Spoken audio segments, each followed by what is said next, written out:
For my first pick in the Week 14 Sunday six-pack presented by FanDuel, I'm going with the Carolina Panthers +4 at the Seattle Seahawks. And this one is just pretty simple to me. The Panthers are a competent team, pretty average team with anyone but Baker Mayfield on the field for them, and that includes Sam Darnold. When you look at Mayfield, 6.4 yards an attempt, but what really killed him was just 5.3 net yards an attempt. He was taking a ton of sacks, and he just didn't look right in the pocket. And non-Mayfield quarterbacks for the Panthers, 7.3 yards an attempt, so almost a yard higher. And then 6.6 net yards an attempt, which is over a yard higher per pass play. So that's big for Seattle. I think that for the Panthers here, and I think this Panthers defense is getting healthier and coming together. I think the bye will do them well. Not only do they get healthy, but they get longer time to prepare for this opponent in Seattle. And J.C. Horn, he's going to be able to take away either Metcalf. Yeah, either Metcalf or Lockett. So on 361 coverage snaps this year, J.C. Horn has only allowed 138 yards receiving. Just 17 of 32 caught for 138 yards, no touchdowns, 2 picks, 38.3 passer rating. So you figure most plays he's going to be either on Lockett or Metcalf. Obviously they'll move him around. Carolina will play some zone, but that's better than a lot of teams can say when trying to deal with those guys. You're still going to have Burns to get some pressure. And this defense is pretty solid across the board when they're healthy. And they're 11th in EPA per play since Wilkes took over. So it's been a pretty good defense, even though some of the season-long metrics don't really back it up. They're also very strong in terms of yards per completion allowed, under 10. So, this Seattle offense, if you don't let them get explosives and you can eliminate, at least on some of the plays, one of their top 2 options.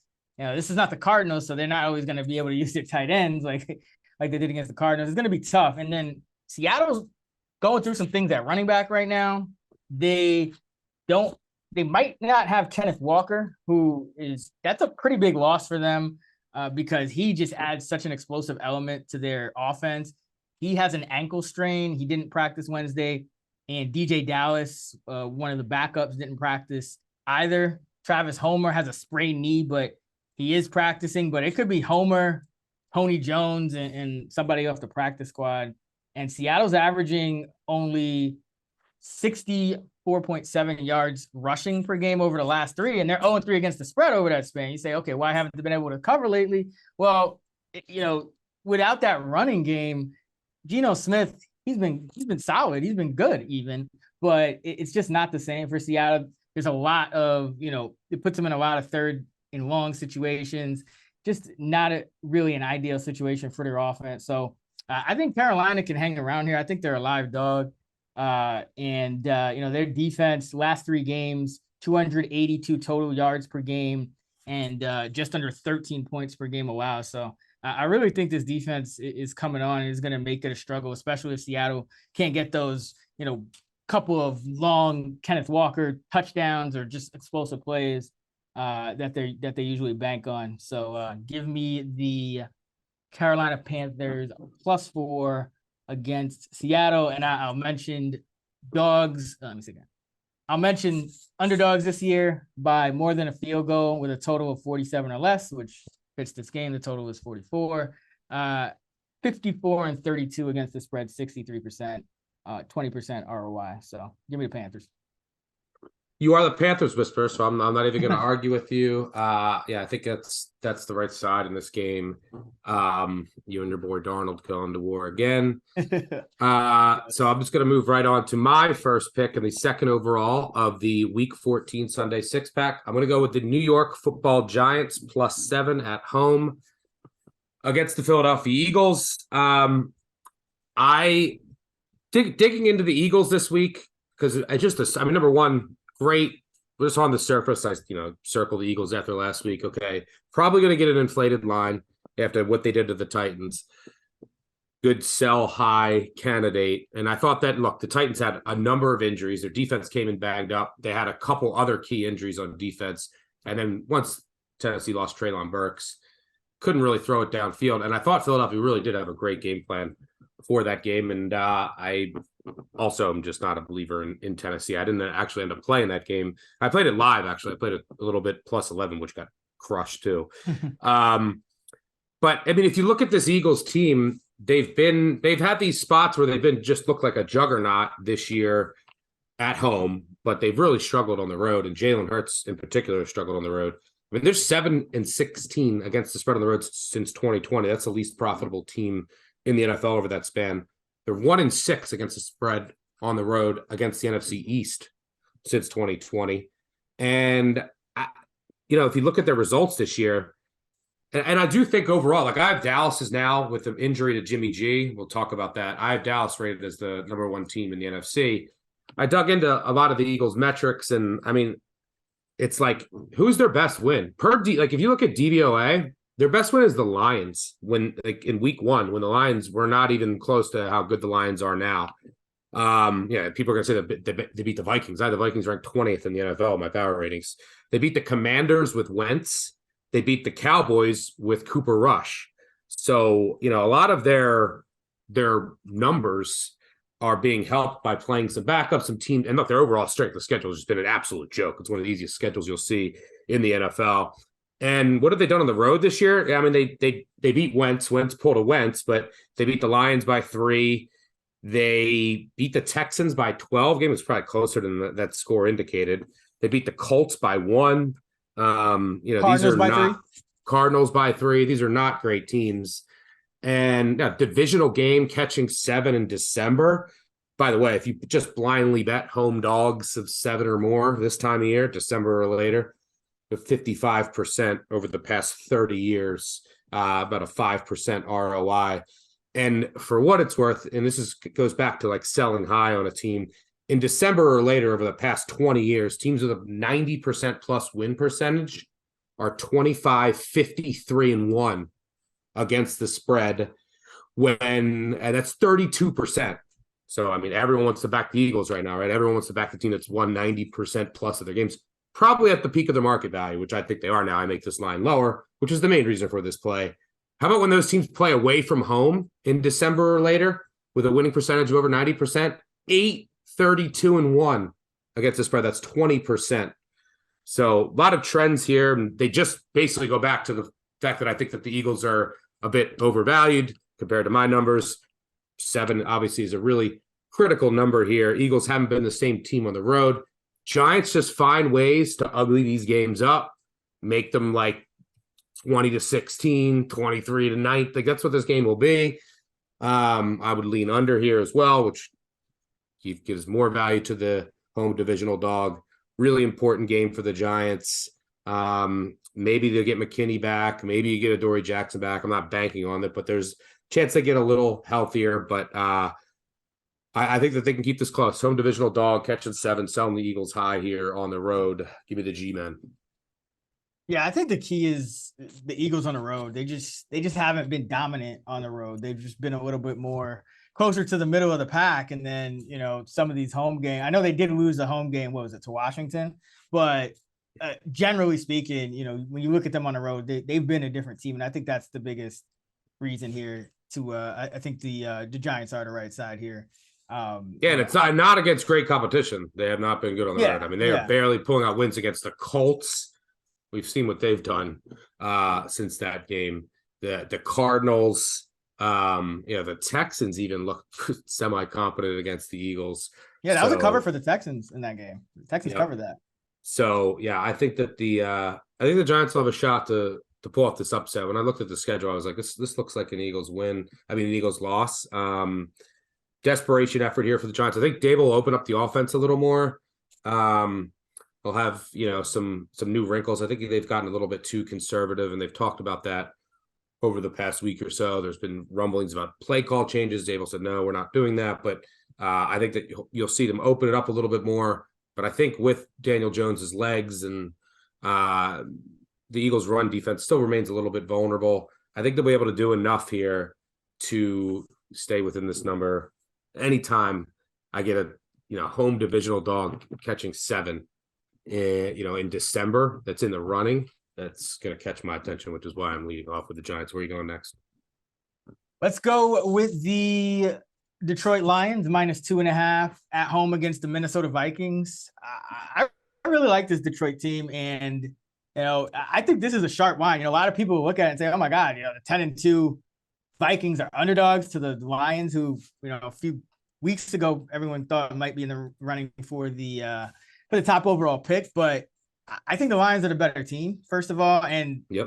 the underlying metrics back that up. So we'll take DVOA since it's pretty popular. Lions 13th overall, Vikings 20th. Lions 9th on offense, Vikings 18th on offense. Defense, where everyone thought the Lions were just the worst in the league at one point, and they were. But they fired defensive backs coach Aubrey Pleasant.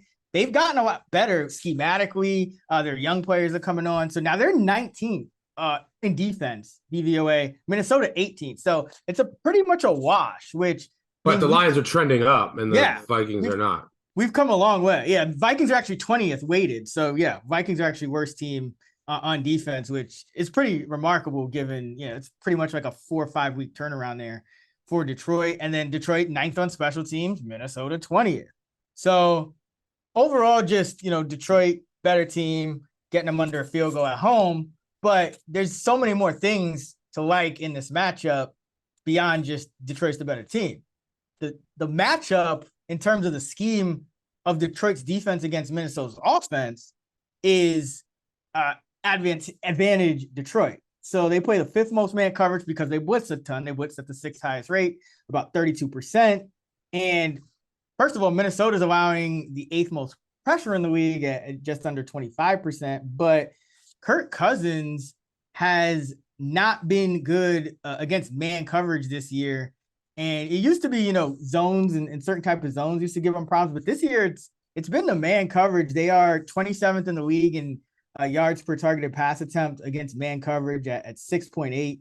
They're over a yard higher against zone and closer to the middle of the pack. And then you look at it is a new offense. So it is. Yeah, exactly. So it's kind of some of the things we used to think about Cousins they're kind of flipped in a way. But he's not having a great year. I mean, even with all those weapons, the yards per attempt is low, the yards per completion is low. They're having to throw a ton to get their passing production. But against the blitz in particular, which again, kind of like the Giants, you just know Detroit is going to bring some blitzes. That's what they love to do with Aaron Glenn. Kirk Cousins has a grade of 52.6 from PFF against the blitz. That is 34th of 38 qualified quarterbacks. So he has not been good against the blitz this year. Not good against pressure, which the Lions are getting more of. They're up to the middle of the pack in pressure rate, which means they're probably top 10 over the last 4 or 5 weeks because they started pretty low.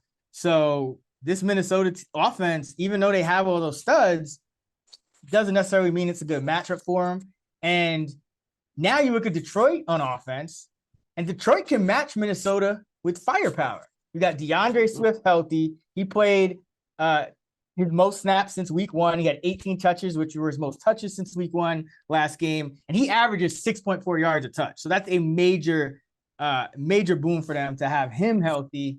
Then you have the entire receiving corps healthy. You have Amon-Ra St. Brown, even though he took that big hit, came back, scored another touchdown in that game. You have Chark healthy and playing really well. You have Josh Reynolds healthy. You have Raymond healthy, and you have Jameson Williams healthy. He's actually ahead of schedule. Got about 8, 9, 10 snaps in that last game last week. So what the Lions have been doing has been easing guys in that first week at receiver, and then they up the snaps in their second game. So Jameson Williams could be a factor in this one. And you add, Swift, you add, Williams is almost automatic at the goal line. And this Minnesota team, not great on defense. They don't really blitz a lot. They're 23rd in pressure rate. And, the Goff, bad defense. Yeah, that's the way you get to Goff. It's pressure. He has a 109 passer rating clean, 61 passer rating under pressure, but Minnesota's, bottom 25% in pressure rate. So it shouldn't be a massive effect here. And Detroit is at home. And at home, that's offensive lines usually play better. Detroit has one of the best. Detroit averaging 31.9 points per game at home. 18.4 on the road. So massive difference. The point differential at home, +4. The point differential on the road, -7.4. So an 11.4 point swing home to road for the Lions. So love them under a field goal here. Think they win this game. Think this is the correct line here, even though it might look odd to people. Give me the Lions -2.5. Yeah, I completely agree. By the way, teams with a winning percentage of 70% plus or greater in December or later over the past 30 years, 40% against the spread, as you might expect. The Vikings are 10-2 with a +10 net scoring margin. It is, and the last time a team with its starting quarterback and an 80% plus win percentage was an underdog versus a team that was under 500 in December. The 9-2 Falcons with Mike Vick in 2004, they were short underdogs against the Bucks, the 4-7 Bucks, and the Bucks won 27-0. But yeah, I completely agree here. Let's just compare these two teams. And I think also the Lions are trending up, but these are their metrics for the year. And I think the Lions are trending up because their defense, they're getting healthier. You got to remember, they were playing without Swift. They had offensive line injuries. They were playing without Amon-Ra St. Brown for a couple games. And a couple he got hurt right off the bat. But here, Vikings 31st in the league in net yards per play. 31st. Lions 24th. You mentioned DVOA. Steelers, you mentioned DVOA. Vikings 20th. Lions 13th. Offense, you said 9th offense for Lions, DVOA, and Vikings 18th. Same thing in EPA per play. Lions 9th, Vikings 18th. Defense, same exact story if you look at EPA per play. How about special teams? Lions even better in that department. So just no matter where you look. And also the Vikings are +8 turnover margin. They're 9-0 in their last 9 one-possession games. They were blown out by the Eagles and Cowboys. They just get fluky win after fluky win. They should have lost that first game against the Lions. If not, they were down double digits in the fourth quarter. And if not for a busted coverage and a bad 4th down decision by Campbell. But, I mean, they got outgained by 200 yards last week against the Jets and just got extremely fortunate. This team's luck is going to run out. I mean, no matter where you look, they are below average. I have them 20th in the NFL right now. It is bad, and the Lions are trending up, charging. I think they've covered 5 straight. They're 5-1-1 against the spread after the bye. The one game that they didn't cover was a fluky loss at Dallas. Like, they were right in the game at the end, and they fumbled at the 1, and they could have easily covered that game. They were in a position to take the lead in the fourth quarter. So this team, I agree. They're going to be able to move the ball. They'll get enough stops. This Vikings voodoo magic won't last forever. I like the Lions here too. It is an odd looking line, but it's moved from 1 to 2.5. That's not a huge deal. If it moves to 3, it will be. You want to get this under 3. I actually money line the Lions with the Cowboys in a parlay. That's all we'll say about that Cowboys Texans game. Yeah, what do you think? I was going to ask you that. With the line, it's still the better value to get the 2.5 than to take whatever it is, like -135. I think it is the money line. Like, you would still rather take the 2.5, even though anything under 3, right? Yeah, I mean, I would take the 2.5 instead of that. In this particular game, with where the total is too, it's a high total. But if you can find a cheap, you're increasing your risk. I just don't see I did this last week. And by the way, I got lucky. Like, last week I got a losing week. I had the 49ers money line parlay with the Ravens. Talk about getting lucky with the Ravens. Teams were, I think, 0-206 since 1995 without failing to score more than 10 points and a -2 turnover margin. And guess what? The Broncos found a way to end a 206-0 streak. So yeah, I personally parlayed the Cowboys money line. I just don't see the Cowboys losing. It's the NFL, could happen, but I parlayed the Cowboys money line with the Lions money line. But I don't mind the -2.5 either. It's a high total. The only thing that scares me a little bit is if you get on funky scores, because the Vikings special teams suck, and Joseph misses a bunch of extra points. So you could get a weird score going for 2, but it's very small percentage chance. I don't mind laying the 2.5 here, but it would be a different story at 3. obviously. But I like the Lions here, and yeah, this Vikings stuff, it's got to run out eventually. I mean, this is just every week they're finding ways to win, and I think another indictment on their defense is we saw Mike White just move up and down the field, especially in that second half.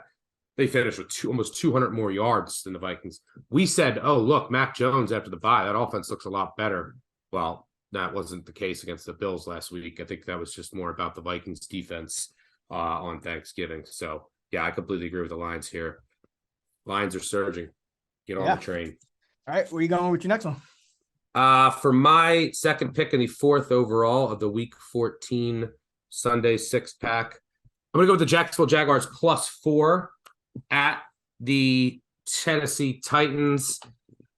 Now, look, there's a chance that Trevor Lawrence doesn't play, but from everything that I've read and people that I've talked to, I think that he's going to be okay. And Peterson came out today and said he expects him to practice later in the week. He came back in the game last week, led a touchdown drive. He only had 3 drives in the second half because the Lions just controlled the ball the whole time. But he was able to come back in. It's a toe. It's not like he's a receiver. So, we've seen many quarterbacks play through it. It might be painful, but the fact that he came back in last week, I think he'll be good to go. And this is, the Jaguars kind of buying low on them after their embarrassing loss on Detroit. I think we're going to get a tad bit of value, but the Titans also got blown out. So what's the difference here? Well, this Titans team needs to win with margin, which is tough for them to do. This is when you want to fade Vrabel when he's a favorite of over a field goal. And how you attack this Jags team is you throw on them. I mean, you look at they've been pretty much within one possession of every game this year. But the reason I like them against Baltimore is, the Ravens don't have great receivers. They're not going to kill you on the outside. The Lions just shredded them. Goff, I think, was the number 1 quarterback in EPA per play last week out of any quarterback that played. And they just have an awful secondary. Well, what Tennessee without Traylon Burks, so I doubt it's going to play, new concussion protocol. These receivers don't play a week after in general of getting a concussion. So they just don't have that downfield threat. And, they can beat you with a little play action, but the strength of this Jags defense is their run defense. So they can load the box. It's an above average run D. It's a horrible pass D, but that's okay against this Tennessee team with a bad O-line. It's, a hobbled. We'll see if Ryan Tannehill is fully healthy, but without Traylon Burks. So I think it's just really important to the offense. And then most importantly, it's the defense for Tennessee is just crushed by injury. I've mentioned how important I thought Autry was. And I thought he was going to be back like within a week or two, but it doesn't look like that's the case. He didn't practice again today. I didn't practice at all last week. So I would assume he's out. Jeffrey Simmons dealing with an ankle. I think he should have rested it. Like, he's been playing through that. Look, you're going to win the division. But, Tierra Tart is now banged up. It looks like Autry's going to be out. It looks like they lost David Long now. This is already a team that we mentioned. They're without Zach Cunningham at linebacker, without Harold Landry. And now your secondary is getting decimated. You saw them last week. They're down to Roger McCreary and, Trey Avery was getting burnt. Trey Avery's now hurt. Fulton is hurt. I mean, Molden is on IR. I mean, it is crazy. This is just a complete mash unit on defense. So, I think this is divisional game, catching over a field goal this year, low total with all the injuries that Tennessee has. I'm assuming that Lawrence will play. If he doesn't play, it's not dead. It's not like Lawrence is, the second coming of Joe Montana. So I don't think it's completely dead if he doesn't play, but I'm assuming that he will, and he'll have success with his receivers and ETN on the outside, just because this Tennessee defense is a shell of itself with all the injuries. Vrabel does such a good job, and they always have good depth, but everything's been decimated. There's only so much you can do. There's cluster injuries everywhere. Some of their stars are also banged up. And, so I think Jacksonville at 4, now this ticked up with the uncertainty around Lawrence, which I think is more noise than anything. Give me the Jags here catching 4. What do you make of the Jags inconsistency, especially on offense? Because I had Detroit last week, and part of it was, this Jags team never seems to string together 2 straight good games. Any thoughts on just like what the hell is up with like, because they have talent. I mean, on offense, Trevor Lawrence, the receivers are pretty good. Skill position, like nothing stands out as like, okay, this should lead to scoring 14 against the Lions, or this should lead to scoring 6 against the Texans. Like, any thoughts on just like why this team is so Jekyll and Hyde? I think it comes down to the quarterback. Now there's part of it is that their defense is the way that it's structured schematically, and then where the talent lies, that if they do have a bad matchup and like a quarterback is on, they could get shredded, through the air. But if they're playing an opposing offense that can't really throw it, that relies on the run game, they can hang. So their defense is very like, look, we can stop the run. We cannot stop the pass at all. If you have a lot of talented receivers, we're kind of screwed. But then I think the most Jekyll and Hyde is just Trevor Lawrence is inconsistent. I think he's just inconsistent. I mean, especially if you dig into some of his numbers, like just with like play action, and just watch him on a week-to-week basis. There's just some weeks it feels like he has a grasp of what the opposing defense is doing. Some weeks it feels like he's just lost. So I just think that he hasn't figured it out yet, and he can just kind of get lost in the sauce in certain weeks, and then certain weeks it's working a little bit better. So yeah, I think it comes down to like defensive matchups. Like they match up pretty well against Tennessee defensively, so that'll help here. And then you just have to hope that you don't have like the disastrous Lawrence, but you're not going to need to score a ton of points to keep up here. It's not like you're going to Kansas City. And at least this team's been scrappy for the most part. I mean, they haven't lost a game by more than 10 all year, and all their other losses were by one possession before last week.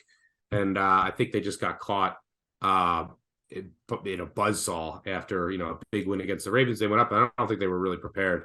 But yeah, I think it's done to Lawrence, and then just how their defense is built, and then the lack of talent in the secondary. Yeah, because I a lot of times the only thing I really can do is fade the Jags, because I really have no feel of like when to bet on them, and I also don't have any feel on when to bet their unders. I thought I had one with the with that Baltimore game, but I mean I don't know, their defense is kind of, I guess is what you said, they're just not good against the pass. But I mean, some of the defensive numbers honestly alarm me too. I mean, they gave up 434 yards to the Colts. They gave up 436 yards to the Giants. I mean, I can never get a feel for this one, but yeah, hopefully they come through for you against your hated Titans, who just fired. Do you think that AJ Brown like monster game was what led them to fire Robinson with this timing? It could have. I mean, it could have just. I think there's more going on, because like Treylon Burks has looked good, and like he just got hurt that game. He made a brilliant catch in that game. But Vrabel definitely disagreed with the trade. I saw that clip of him. Yep. When it happened. But I think, what do you call it? Like he winced essentially. Yeah. Yeah. But I think there was other stuff going on, and that was probably part of the last straw. That Vrabel just probably went in and was like, "Come on, we're getting burped by AJ Brown," and then there's probably a bunch of other things.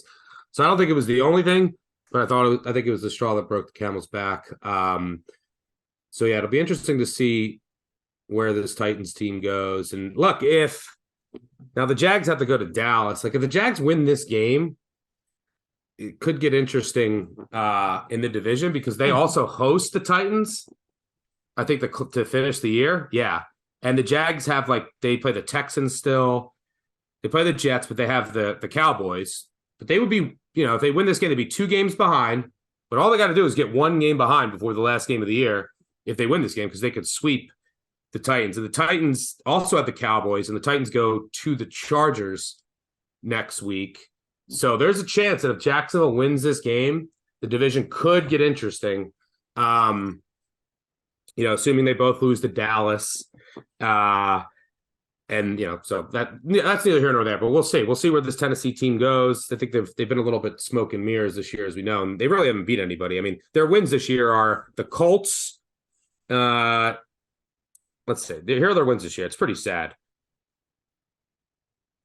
the Colts twice, and they got outplayed in both games statistically. Just very fortunate red zone turnovers. They beat the Raiders by 2 at home, red zone luck game. They beat Washington, who was starting Wentz, and they outgained him about 200 yards, turned it over the goal line. They beat the Texans by 7, the Broncos by 7, and the Packers. That's it. Packers, Broncos, Texans, Colts, and Wentz. And the Raiders. They haven't beat a team with a winning record all year. Yeah, we'll see if I think the Jags can keep this close. Where are you going next? For my third and final pick and the 5th overall of the Week 14 Sunday 6-pack presented by FanDuel, I'm going with the Baltimore Ravens plus 2.5 at Pittsburgh. And we'll talk about this number. I think there might actually be some value in buying it up to 3, but I do think they win this game. So I'm going to go with the 2.5 for the contest regardless. But, looking at Pittsburgh, I know Tyron Huntley's starting for Baltimore, but I think now's a decent time to sell on Pittsburgh. They're coming off 2 straight road wins. In one of the games, the Colts, the corpse of Matt Ryan, can't get a first down until the second quarter. And in the next one, you got Marcus Mariota just finding ways to lose games, as he tends to do for the Falcons. But I just think this is a toss-up game. I think that Baltimore is going to be very motivated. Pittsburgh keeps inching past them and giving them these tough losses. So I do think you're going to see a great effort from Baltimore. And, this offense has kind of been, you've talked about it a couple of weeks ago. This offense has kind of been stuck in the mud a little bit as of late. So, going from Jackson to Huntley, now you have less tape of the quarterback. Huntley had a really good connection with Mark Andrews, so maybe you could get that going. So there's just a lot of things that I think make this kind of a toss-up game. Baltimore's defense is coming on of late, 13.3 points per game since they acquired Roquan Smith, 263 total yards per game over those last 4 games. And Kenny Pickett, he shows flashes, but he's still the type of quarterback that in this kind of game can easily lose the game for you because, or maybe I put it a different way, not win the game because only Baker Mayfield is worse in passer rating from a clean pocket. I'll put it that way. 67.6 passer rating from a clean pocket is 36 of 37 qualified quarterbacks. So, even if Baltimore is not getting a ton of pressure, which I think they're getting more now than they were earlier in the year, but this is the kind of game where, the Steelers could easily score, 10, 12, 13 points. And you look at Tyron Huntley in his career and it's been, 2-point win, 1-point loss, 1-point loss, 3-point loss. Every game is close. Every Steelers Ravens game is close, which is why I do think it might have, there might be some value in buying up to the 3 here. But Pittsburgh is, they average the fewest yards per attempt against man coverage and the third lowest against zone. So they're just this Baltimore defense has talent. They're getting healthier. It looks like Ronnie Stanley practicing full. So I just think this Baltimore team, there's not a huge gap here, even with Huntley subbing in for Lamar. I think this is a toss-up game. I have it as such. And I'm taking Baltimore here. Expect them to finally win one against Pittsburgh, or maybe lose by a point or 2 like Huntley does sometimes. But I expect this one to be close, as all these Ravens Steelers games tend to be. Yeah, I think the Ravens are gonna they're gonna carry some of that momentum over from last week. They were the 4th team in NFL history to lead by 2 possessions in the fourth quarter of the first 11 games. The other 3 were 11-0. They were 7-4. Everything was going wrong at the end. And then they win one of these miracle games. So I think it was kind of like they could breathe, and it's a sigh of relief to kind of steal one of those games. And I do think you're right on the defense. I mentioned this about a month ago. I think the defense is with Roquan Smith. They added some edge depth. They're going to get healthier with their edge rush, and their secondary is going to be fine. Look at Marlon Humphrey, by the way. He's been absolutely dominant. He's about 325 yards all season, 0 touchdowns, 3 interceptions. He's 3 sacks, 6 pressures, only 3 penalties all year. He's played 500 snaps out wide, 200 in the slot. You could argue he's the best cornerback in the NFL right now. He played Cortland Sutton, no catches. Jamar Chase, 2 catches for 19. This is when he's in single coverage. Stephon Diggs, 1 for 17. Christian Kirk, 2 for 13. Olave, 1 for 7. Tyreek Hill, 1 for 5. Waddle, 4 targets, 1 catch, 4 yards. DJ Moore, 2 catches, 19 yards. He just locked up basically every receiver across the board in the NFL this year. So he's playing great.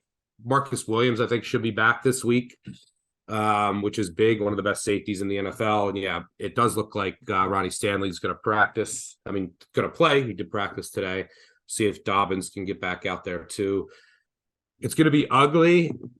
I would look at this under. It just feels like the old classic Ravens games, the Ravens Steelers games. It'll be just, what's the total? 37. It's so low, but I'd still lean under. It's going to be 13, my one 13 worry, 10, 17, 13. Yeah. My one worry with the under, though, is like Pickett's just been so erratic from a clean pocket, and Baltimore has so much talent on defense that and obviously Pittsburgh as well. On the other side, I do worry about like turnovers deep in the opposing territory, because Tucker is not missing any field goal inside of like 60. So that, but I do think the under, like I lean there too, but I think it's tough. There's not much margin for error.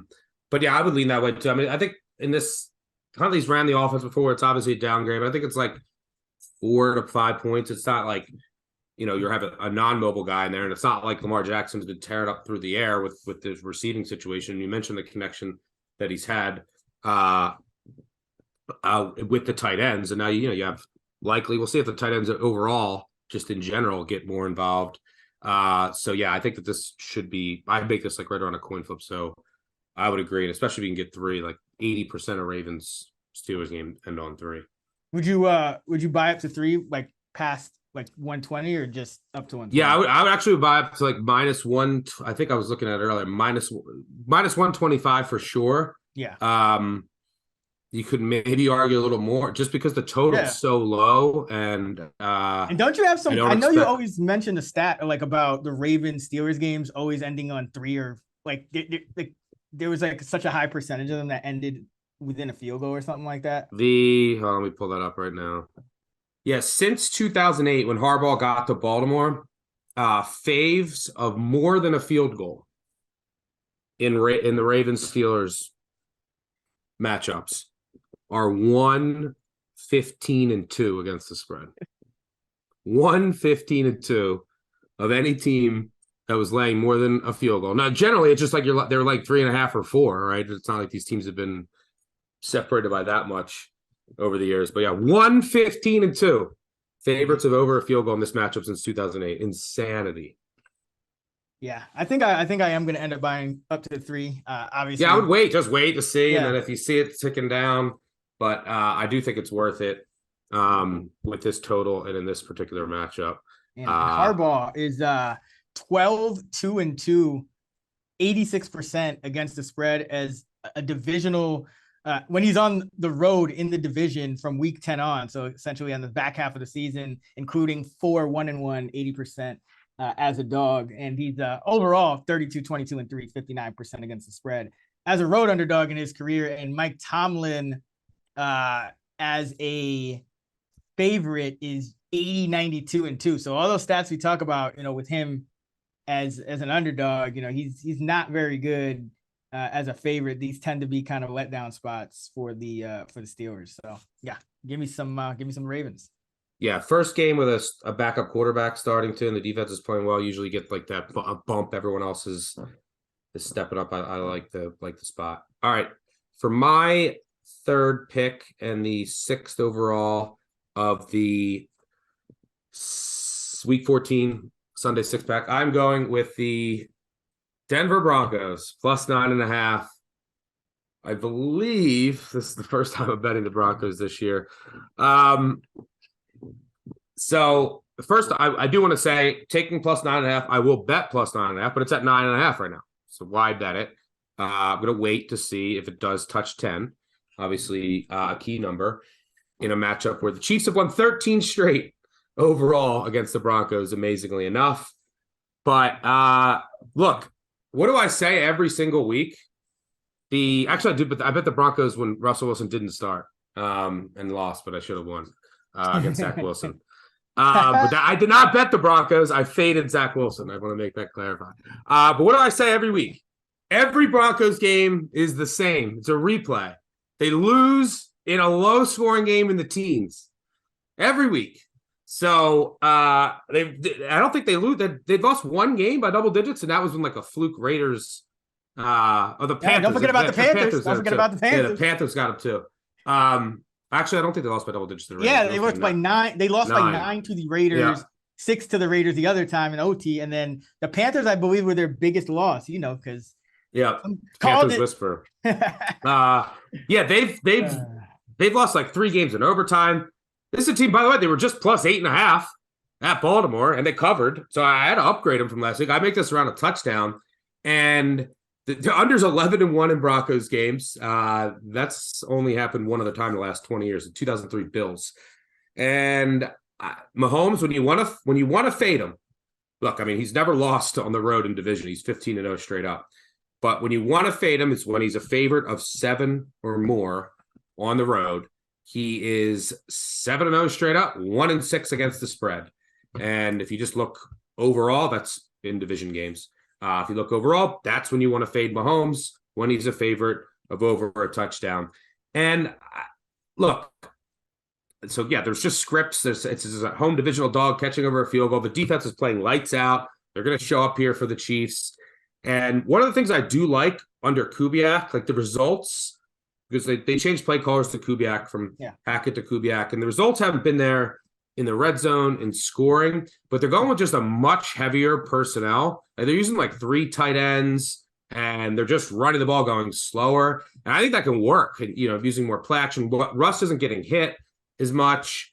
He's not having as many turnover-worthy plays, and they're getting more manageable third downs. Now, it hasn't translated yet into conversion percentages in the red zone. I mean, it's amazing. Their red zone numbers on defense are ridiculous, and then the red zone numbers on offense are horrendous. It's why they're going to potentially lead the league in scoring on defense and be dead last on offense. But they're going really heavy, and I think that can work against this Chiefs defense. It's 26th in line yards, 26th in stuff rate. So you can kind of keep Mahomes off. The Bengals kind of did some of that last week. But you keep ball control, keep that Chiefs offense on the sidelines, and the Broncos defense is just every week they show up and they ball out here. I think this is just a tad too high. I'm going to be waiting on the 10 here, but I think that the Broncos can follow the script and lose this game by 3-7. What do you think? Because I was thinking a lot about this game, and full disclosure, I almost took the Broncos. But it's always tough. Well, I was going to take the Lions there's a few kind of ones that stood out, but so what I'm struggling with here is kind of, are the Broncos the better play, or is the under the better play? Because, like you said, I only think 1 or 2 of the Broncos games have even gotten to the total at like 43.5. But then I'm looking at the Chiefs. And I'm like, okay, well, they go on the road and put up 44 in San Francisco, 40. They put up like 41 on Tampa Bay. Like they put up big numbers on some good defenses. So then I'm like, I don't know. And then I look at the action app, and usually, like you see the sharp signal for almost every under worth betting. It's just sharps tend to bet unders because most of the public doesn't. And I don't see the at least it hasn't been hit yet. So I just wondered what your opinion is on that, because I'm guessing, if you think the Broncos are going to cover, you think this game is going under. Yeah, but also especially if I can get 10, then, and the total, I mean, it's just so hard to play Chiefs. What is the total sitting at right now? 43.5. Yeah, 43. I would lean under. I make it like 41.5. But if it's like, 27-13, which is pretty comprehensive, and the Broncos have the ball late. I mean, even 24-13, and the Broncos have the ball late, and the Chiefs are kind of just playing prevent, and then Russ goes down and gets a touchdown. And then it's, a 24-20 final, a 27-20 final, and that's what puts it over. And then you get your cover. So even if the Broncos offense doesn't do anything and they're around like that 10-13, but the Chiefs are around like 24-27, you could still easily get a cover in that, especially if you're getting 10. So that's the only thing I would worry about. I get your point, but there also could be the chance where you get a backdoor that gets you the cover, but also puts it over. So I don't hate the under here. I do think there's some correlation, but I prefer the Broncos just a little bit. I mean, you're getting a lot of points in a low total game, so I get it. I get it. You would think, I mean, at worst comes to worst, it doesn't look like that Broncos offense is necessarily regressing positively to the mean, but that defense has been about 11% better than anyone else in the red zone. And I mean, even if you do see some regression, at the end of the day, you'd rather have the best red zone defense in the league when you're fading Patrick Mahomes. So, yep. All right.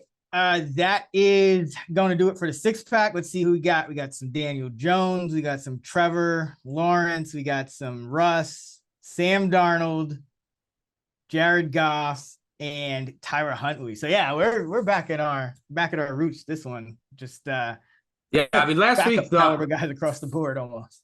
The second, I think it was both our second losing weeks of the year, maybe your first, but the favorites dominated. So just late in the year when favorites dominate, every favorite but one, and they went like 10-4 against the spread. Most of the time, I'm not going to have a great week. So it feels good to be back on.